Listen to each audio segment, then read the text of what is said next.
Hello दोस्तों, स्वागत है आपका मेरे यूट्यूब चैनल में। आज हम बिहार डीएलएड के लिए अति महत्वपूर्ण प्रश्नों को देखेंगे। यदि दोस्तों आप बिहार डीएलएड की तैयारी कर रहे हैं और 2024 में एंट्रेंस देने वाले हैं तो आप हमारे यूट्यूब चैनल पर बने रहिए। आपको यहाँ से डीएलएड की एंट्रेंस एग्ज़ाम में प्रश्न देखने को मिलेंगे। तो चलते हैं आज के हम लोग पहले नंबर प्रश्न में। आज का आपका पहला नंबर प्रश्न है, भारत का पहला विद्युत ऊर्जा संयंत्र कौन सा था? तो इसका सही उत्तर हो जाएगा दोस्तों option C Tarapur. Option C Tarapur सही उत्तर हो जाएगा इसका। यदि बात करें भारत का पहला विद्युत ऊर्जा संयंत्र कहाँ स्थापित किया गया तो इसका सही उत्तर हो जाएगा दोस्तों महाराष्ट्र। ठीक है दोस्तों, उसके बाद चलते हैं अगले नंबर प्रश्न में। आपका अगला नंबर प्रश्न है, भारत की पहली महिला प्रधानमंत्री कौन थी? भारत की पहली महिला प्रधानमंत्री कौन थी? तो इसका सही उत्तर हो जाएगा दोस्तों ऑप्शन बी अर्थात इंदिरा गांधी। इंदिरा गांधी आपकी सही उत्तर हो जाएंगे। दोस्तों यदि बात करें कि भारत की प्रथम महिला प्रधानमंत्री कौन थी जिसको भारत रत्न प्रदान किया गया तो उसका भी आंसर हो जाएगा ऑप्शन नंबर बी अर्थात इंदिरा गांधी ही पहली महिला थी जिसको पहली बार भारत रत्न मिला था। ठीक है दोस्तों, चलते हैं अगले नंबर प्रश्न में। प्रश्न संख्या 3 है, एक जनता एक साम्राज्य और एक नेता का नारा किसने दिया था? तो इसका सही उत्तर हो जाएगा दोस्तों हिटलर। हिटलर हिटलर जो जर्मनी का शासक था, हिटलर जो जर्मनी का शासक था उसी ने एक जनता एक साम्राज्य और एक नेता का नारा दिया था। यदि बात करें हिटलर ने किस पार्टी की स्थापना की तो उसका हो जाएगा दोस्तों नाजी पार्टी। Nazi party. और यदि बात हमें पूछे जाते हैं कि नाजी पार्टी का प्रतीक चिन्ह क्या था तो उसका सही उत्तर हो जाएगा दोस्तों स्वास्तिक। स्वास्तिक उसका सही उत्तर हो जाएगा। आप इसे जरूर याद रखेंगे, ये कई बार पूछा जा चुका है आपके डीएलएड एग्जाम में। उसके बाद चलते हैं प्रश्न संख्या चौथा में। प्रश्न संख्या चौथा है आपका, तिलका मांझी को फांसी कब दी गई? तिलका मांझी को फांसी कब दी गई? तो इसका सही उत्तर हो जाएगा दोस्तों 1785। दोस्तों यह सभी प्रश्न जो है आपको आपके डीएलएड एग्जाम को ध्यान में रख के बनाए गए हैं। सभी प्रश्न डीएलएड के प्रीवियस ईयर क्वेश्चन से सिलेक्टेड लिए गए हैं जो कि आपके लिए अति महत्वपूर्ण साबित होंगे। आप इसे नोट डाउन जरूर कर लेंगे और याद करके जरूर जाएंगे। यहीं से आपके डीएलएड के प्रश्न के अधिकांश प्रश्न देखने को मिलेंगे। चलते हैं अगले नंबर प्रश्न में। अगला नंबर प्रश्न है, संयुक्त राष्ट्र महासभा के अध्यक्ष का कार्यकाल कितने वर्ष का होता है? तो इसका सही उत्तर हो जाएगा दोस्तों 1 वर्ष। 1 वर्ष का होता है। संयुक्त राष्ट्र संघ की महासभा के अध्यक्ष का कार्यकाल 1 वर्ष का होता है। यदि बात करें संयुक्त राष्ट्र संघ के स्थापना की तो इसकी स्थापना 24 अक्टूबर 1945 को हुआ था। 24 अक्टूबर 1945 को हुआ था। दोस्तों इसमें अभी कितने सदस्य हैं? तो इसमें टोटल 15 सदस्य हैं जिसमें 5 अस्थायी सदस्य होते हैं और 10 सदस्य अस्थायी होते हैं। अस्थायी सदस्यों का कार्यकाल मात्र 2 वर्षों के लिए होता है। 2 वर्षों के लिए होता है दोस्तों। ठीक है दोस्तों, ये सारे प्रश्न आप याद रखेंगे। आप लोग देख सकते हैं आपको एक प्रश्न के साथ साथ कितने प्रश्नों का लाभ मिल रहा है। इसी तरह के लाभ पाने के लिए और इसी तरह के प्रश्नों के संग्रह के लिए आप हमारे यूट्यूब चैनल को सब्सक्राइब करें। यदि वीडियो अच्छी लग रही है, पसंद आ रही है आपको तो वीडियो को लाइक कर अपने दोस्तों तक भी इसे ज़रूर शेयर करें। चलते हैं अगले नंबर प्रश्न में।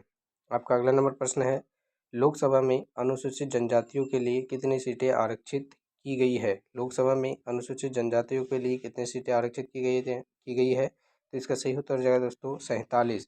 इसका सही उत्तर क्या हो जाएगा दोस्तों 47% सीटें लोकसभा के लिए अनुसूचित जनजातियों के लिए आरक्षित रख दी गई है। यदि बात करें आपसे कि लोकसभा में अनुसूचित जातियों के लिए, अनुसूचित जनजाति नहीं, अनुसूचित जनजातियों के लिए कितने सीटें आरक्षित की गई है तो उसका सही उत्तर हो जाएगा दोस्तों 84%। 84%। ठीक है दोस्तों, चलते हैं अब अगले नंबर प्रश्न में।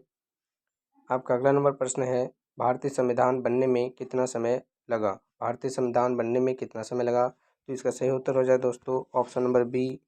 ऑप्शन नंबर बी इसका सही उत्तर हो जाएगा दोस्तों। कितना समय लगा? 2 वर्ष लगा था। 2 वर्ष 11 माह 18 दिन। 2 वर्ष 11 माह 18 दिन का समय लगा था आपके भारतीय संविधान को बनने में।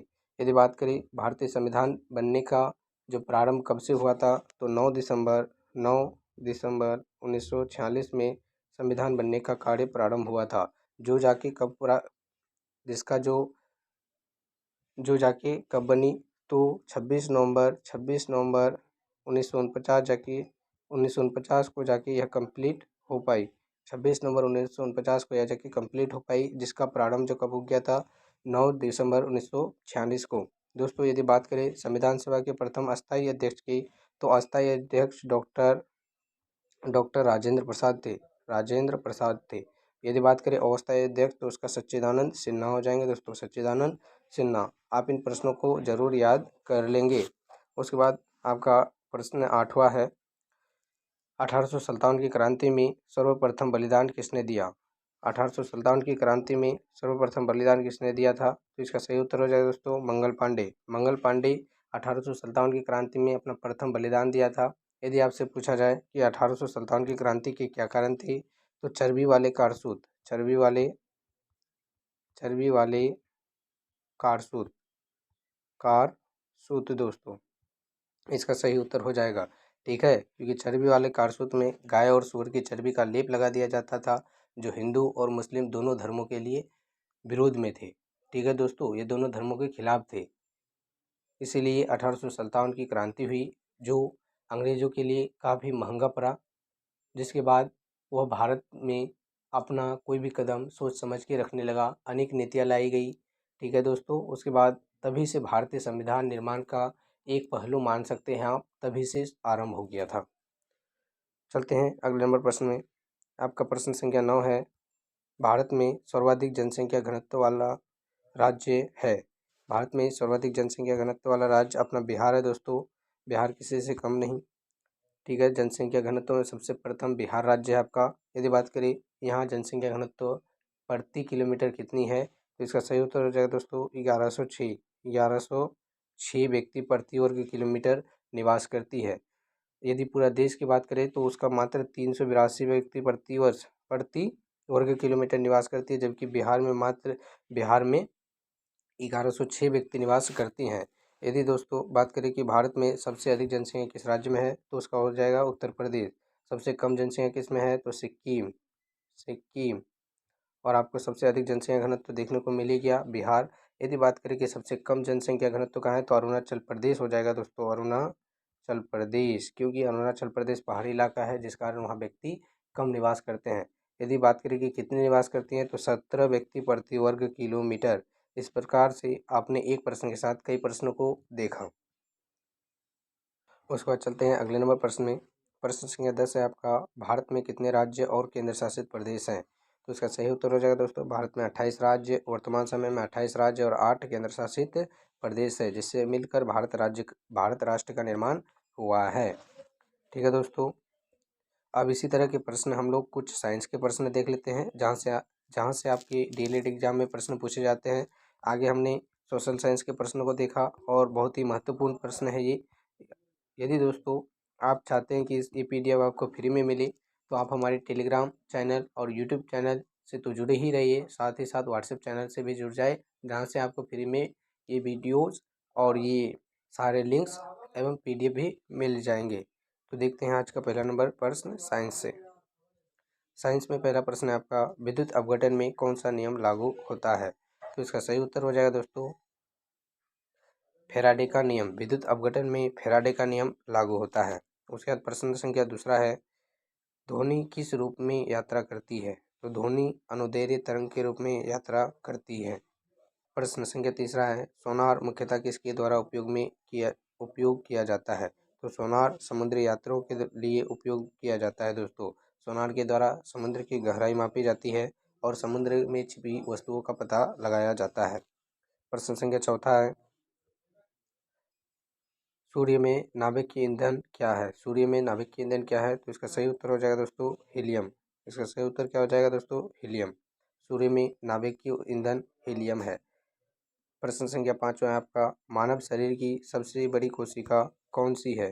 स्नायु कोशिका मानव शरीर की सबसे बड़ी कोशिका है। स्नायु कोशिका मानव शरीर की सबसे बड़ी कोशिका है। उसके बाद अगला नंबर प्रश्न है, रेडियोधर्मिता की खोज किसने की? रेडियोधर्मिता की खोज किसने की? तो इसका सही उत्तर हो जाएगा दोस्तों हेनरी बेकरल ने। हेनरी बेकलर इसका सही उत्तर हो जाएगा। उसके बाद चलते हैं अगले नंबर प्रश्न में। प्रश्न संख्या 7 है, फलों के अध्ययन को क्या कहते हैं? फलों के अध्ययन को होमोलॉजी कहते हैं दोस्तों। होमोलॉजी फलों के अध्ययन को कहा जाता है। प्रश्न संख्या अगला है, नाशपाती का कौन सा भाग खाया जाता है? दोस्तों, नाशपाती का गुदेदार पुष्पांशन खाया जाता है। नाशपाती का गुदेदार पुष्पांशन खाया जाता है। उसके बाद चलते हैं अगले नंबर प्रश्न में। प्रश्न संख्या 9वां है आपका, मधुमेह डायबिटीज में कौन सा अंग प्रभावित हो जाता है? दोस्तों, मधुमेह या डायबिटीज में आपका अग्नाशय एक अंग है जो प्रभावित हो जाती है। दोस्तों, बात करें कि मधुमेह के फैलने के क्या कारण है, तो इंसुलिन के स्रवन से। इंसुलिन जब स्रावित होने लगता है हमारे शरीर में, इंसुलिन की कमी या स्रवन से हमारे शरीर में मधुमेह की बीमारी हो जाती है, जिसको हम लोग डायबिटीज भी के नाम से भी जानते हैं।